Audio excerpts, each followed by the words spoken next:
All good. Into kay Mac. Ala. Kina sir? Hmm.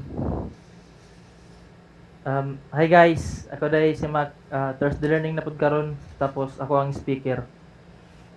Tapos mag-share screen sa ako.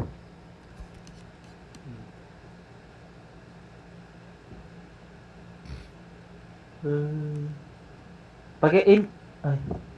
Naka-share screen pa ka sir? Show my screen. Ay, wait lang. Start mo yun. Okay na Mac. Naka-share screen yun eh. Lights. Kita na sir. Oh, all good. So akong karon kuan kang akong i-share karon kay about sa technique ani kaning mura siya whole slider tapos nakaloop pero pag i-scroll nimo ang kuan ang left side kay dili makita. Tapos murag nakalain ra gyapon sa container.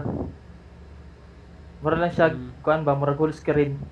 Pero murag naka-overflow pero ang left side niya kay mao lang ang di makita.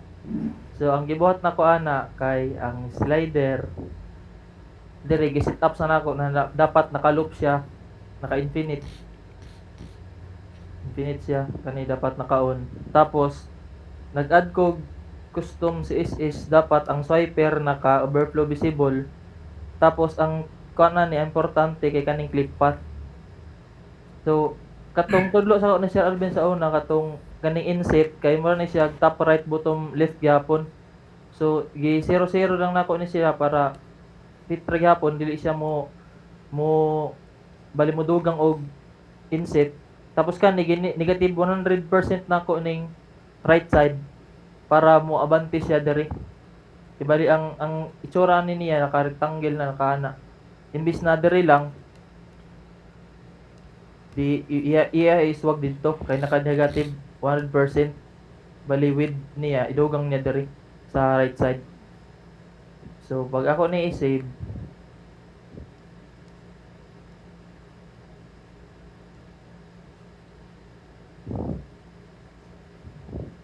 ano ni siya gana na dili na makita ang kuan left side.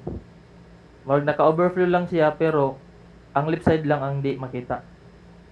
So mora to akong share guys.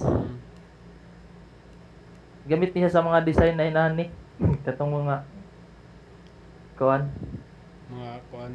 o kanang murag naka-offset Naka-offset slider siya. Offset sa kilid. Oo. So mora to guys akong i-share. Fights. Thank you. Any questions? Clarification. Observation? Qualification? Sige. Ito guys. Nakikon sila ba? Announcement ba? Ako, ikon sila ko na. Stop sa recording ba? Wait lang. Sige. Stop recording.